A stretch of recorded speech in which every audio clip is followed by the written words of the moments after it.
ዮሐንስ አድማሱ ገጣሚና የሥነ ጽሑፍ መምህር ብቻ ሳይሆን የሚደነቅ ሐሳብ የነበረ ባለሙያ ነበር።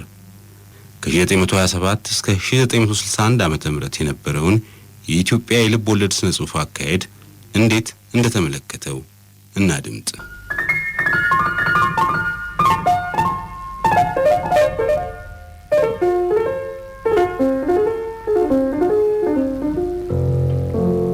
ሥነ ጽሑፍ ጠቅላላ ዓላማው ማስደሰት ነው። ይህንም ጉልህ ዓላማ የሚፈጽመው ሁሉን አቀፍ የሆነ የህይወት ሂስ በማቅረብ ነው። ሥነ ጽሑፍ ጉልህ ዓላማውን ለመፈጸም ጥራትና ወጥነት እንዲኖረው ያስፈልጋል። በመዋ ዘመን በቀን ብዛት የማይነቅዝና የማይሻግት መሆን አለበት።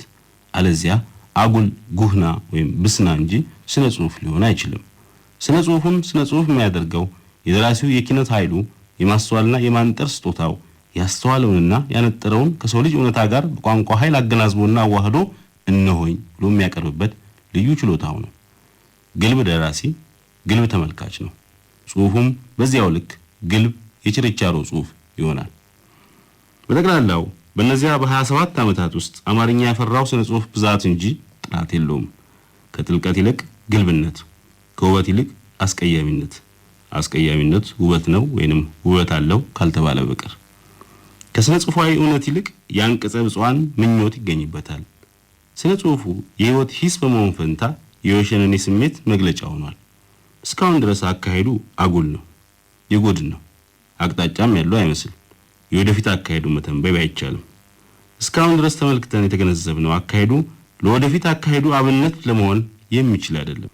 ባጭሩ በ27 ዓመታት ውስጥ ያፈራነው የአማርኛ ሥነ ጽሑፍ ቀደም ካለው የአማርኛ ሥነ ጽሑፍ አዝመራ ጋር ሲነጻጸር ደረጃው፣ ጥራቱና ወጥነቱ በዚያውም መጠን ውበቱና አስተሳችነቱ አለመጠን ዝቅ ያለ ነው። እያደር ይጫጫል፣ እየሰነበተ ይደገድጋል፣ እየባጀ እየከረመም ይመነምናል።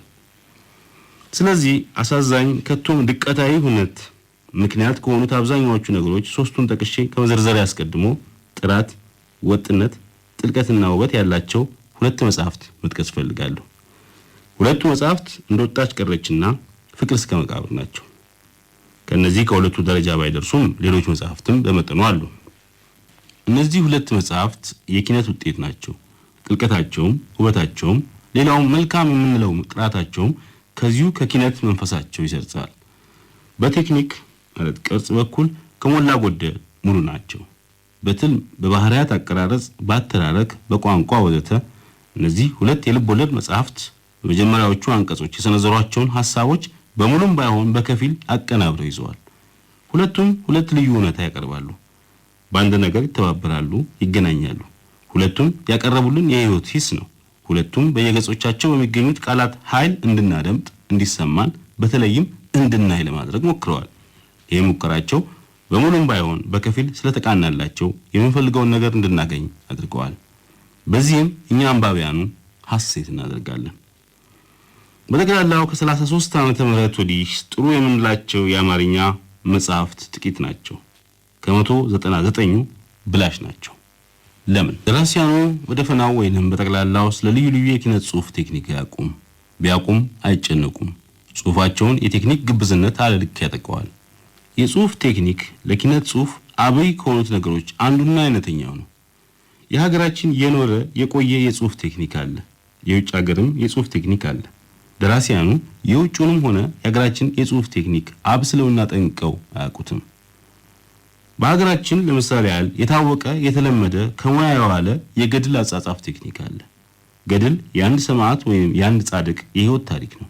ገድል በጠቅላላው የሚያወጋው ወይንም የሚተርከው የሰማዕቱን ወይም የጻድቁን ተጋድሎ ነው። ስለ ሰማያዊ ልዕልና፣ ለሰማያዊ ክብር፣ መንፈሳዊ የሆነ ምድራዊ ተጋድሎ። አተራረኩ በመንፈሳዊ እውነት ላይ የተመሰረተ ነው። ትልምና ባህሪያት ያተራረክ ስልትም አለው፣ ያተራረክ ፈሊጥም አለው። ብሎም ገድለ ተክለ ሃይማኖትን መጥቀስ ይበቃል። አንቱ የሚባል ወይም ለመባል የሚሻም ደራሲ የገድልን አጻጻፍ አጥርቶ ማወቅ ግዴታው ነው።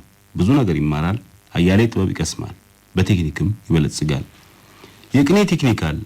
ይህንን ቴክኒክ ማወቅ የማንኛውም ደራሲ በተለይም የገጣሚ ተግባርና ግዴታ ነው። የቀረውን እንዳለፈው ያነቧል። ሌሎችም ብዙ የጽሁፍ ቴክኒኮች በአገራችን በብዛት ይገኛሉ። የተረት፣ የሙሾ፣ የእንቆቅልሽ፣ የእንካስላንቲያ፣ የቀረርቶ ወዘተ። እነዚህን ሁሉ አንቱ የሚባል ወይም ለመባል የሚሻ ደራሲ አጠናቅቆ ማወቅ ግዴታው ነው።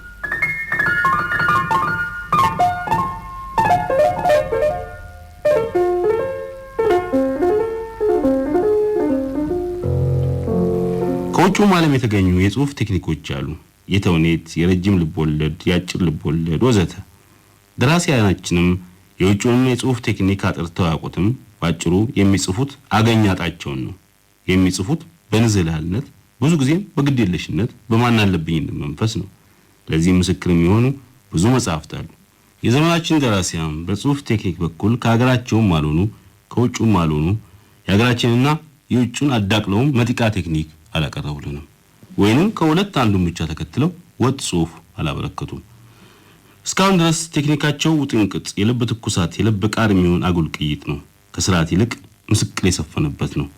ምናልባት ከዚህ ውጥንቅጥ ከዚህ ምስቅል ኢትዮጵያ የሆነ ወጥ ቴክኒክ እንደ ብሂል፣ እንደ ሰረዝ፣ እንደ ጎዳና ቅን ያለ ይጸነስ ይሆናል። ይሄ መቼም ምኞት ነው። ምኞቱ እውነት እንዲሆን የኔ ብቻ ሳይሆን ለአማርኛ ስነ ጽሁፍ ማደግ መዳበርና ሀያል መሆን የሚቆረቆር ኢትዮጵያ ሁሉ ፍላጎት ነው። ሁለተኛው ወቅት የሂስ ጥበብ አለመልመድና የሐሳብ አለመኖር ነው። በባህላችን የሂስ ጥበብ አልነበረም የሚሉ ብዙ ሰዎች አሉ። ከዚህም የተነሳ ደራሲያኑ መጽሐፍታቸው በጋዜጣም ሆነ በመጽሔት ሲተቹ በቀጥተኛ ሂስ አንዳንዶቹ ያኮርፋሉ፣ አንዳንዶቹ ይዝታሉ፣ አንዳንዶቹ በጋዜጣም ሆነ በመጽሔት ይሳደባሉ። ይህ መንፈስ ከየት እንደመጣ አላውቅም። ጉዳዩ ጥልቅ ምርምርና ጥናት የሚያስፈልገው ነው። ይሁን እንጂ አንድም አውቀው ነገር አለ። ሂስ በቅኔ ቤት የተለመደ ነው።